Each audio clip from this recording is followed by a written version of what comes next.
The story of ASUS's 16-inch Chromebook, the CX5601, is kind of a strange one. From a surprise announcement a year ago at CES 2022 to a delayed arrival in stores and then a lukewarm reception upon arrival, this Chromebook has made me wonder time and again just why it is ASUS made it in the first place. As what amounts to a slightly larger CX5, a Chromebook I liked a lot from the year prior, by the way, this big Chromebook isn't exactly the upgrade we were hoping for, so let's talk about it.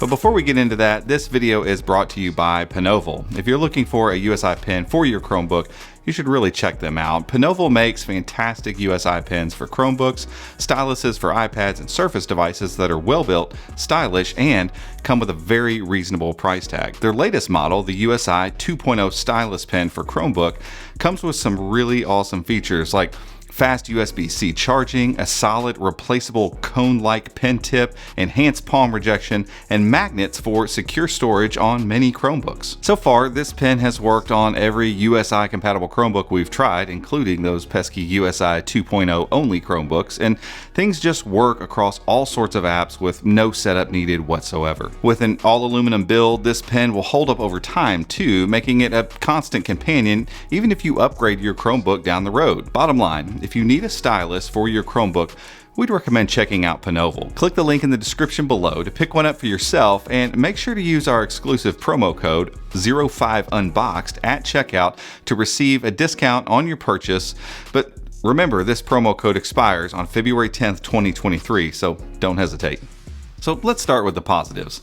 I like the overall build quality, the look, the feel, the aesthetic of the CX5601. It ditches the velvety interior from the CX5 that I liked, but it retains the firm chassis, making the all-plastic lower section feel pretty sturdy and confident, despite the tendency of large laptops like this to kind of feel flimsy. The black aluminum lid looks really great too, and when it's all closed up, this oversized Chromebook feels very rigid and not overly thick. At just under 5 pounds, it's not light, but for a 16-inch device, I feel like the weight is fine. And just like with the CX5, I enjoy the backlit keyboard a lot on this Chromebook. It's crisp and clicky and well spaced and really comfortable to use. The addition of the numeric keypad is helpful, though the number keys are still a little bit on the small side for some odd reason. I mean, with this size of a chassis and no side speakers up top, I'm not really sure why that's the case. The port selection is also a nice benefit, giving you a USB Type-C on either side, a full-size HDMI port, USB Type-A, microSD card slot,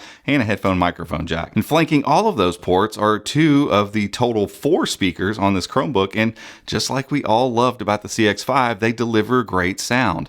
Everything has a really nice rich low end, full mids, and crispy highs to make spoken word, music, or even game audio sound really fantastic. I mean, no complaints here. And the internals are nice as well. It gives you a 12th gen Core i3 paired up with 8 gigs of RAM and 128 gigs of internal storage. And while it's not the fastest Chromebook on the market, this thing gets by just fine. And I had no issues whatsoever pushing my Quad HD 120Hz external monitor all day long. Just like any 12th gen Intel powered laptop, there's a lot of headroom here for anything you want to do on a Chromebook. Do keep in mind, however, that the Core i3 in this device comes without the upgraded Iris Xe GPU, so it won't be the best fit for those of you wanting to play Steam games down the road or edit larger videos on something like LumaFusion. And this is where we start running into some of the real issues facing the ASUS CX5601. Usually, bigger devices pack in bigger specs and just more of everything, right?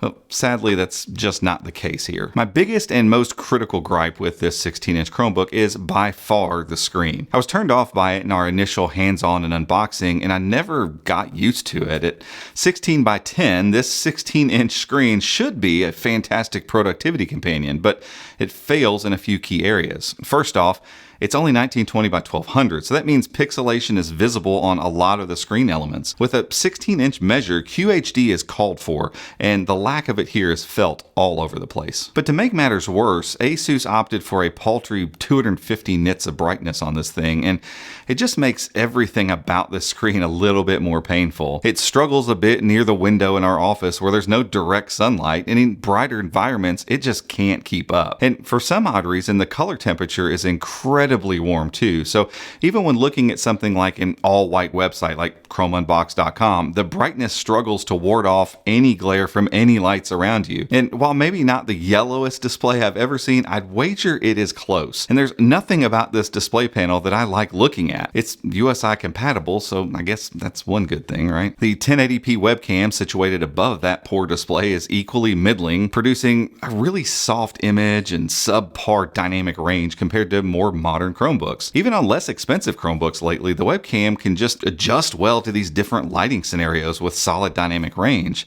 The webcam on the CX5601 seems exceptionally poor at this for some reason, and I'd honestly tell you to go looking elsewhere if you happen to be on video calls with any sort of frequency. Now, I could also talk about the trackpad being kind of cheap feeling too, but I think that might just be our device. It looks and feels like other ASUS Chromebooks over the past couple years, and all those devices have had fantastic trackpads, so I'm tempted to give this one a pass.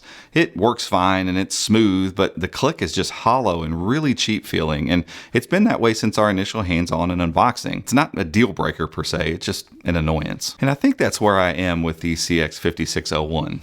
Annoyed. This Chromebook has room for ASUS to have made the quad speaker system the best in a Chromebook ever. The screen has the size enough for a bright, high-res panel, and instead it leveraged one of the worst screens I've seen on a Chromebook in a long time. And the internals could have easily been used to provide a top-notch productivity experience, and instead they're just okay. When a company makes a device that looks similar to an older one and simply increases the size a bit, you just expect the largeness to make room for better hardware. In this case, it just didn't. I'd seriously doubt anyone would notice a performance bump over the more attractive black and white CX5, and I know for certain that the keyboard, trackpad, and speakers are all just as good in that model as well. In the end, this Chromebook just feels like a sidestep, and in this price range, it's $649 MSRP, there are simply better devices out there to buy. Yeah, it gets updates until June of 2030, but that's true of a bunch of Chromebooks out there. For this one, I'd tell you to skip it unless you're just really into ASUS Chromebooks or you really wanted a CX5 and just can't find one anywhere. For everyone else, you should probably just keep looking. But guys, that's it for this one. If you enjoyed this video, give us a thumbs up. Head down there, hit that subscribe button, and be sure to ring the notification icon as well if you'd like to be alerted when we make future videos just like this one. Until next time, we'll see you.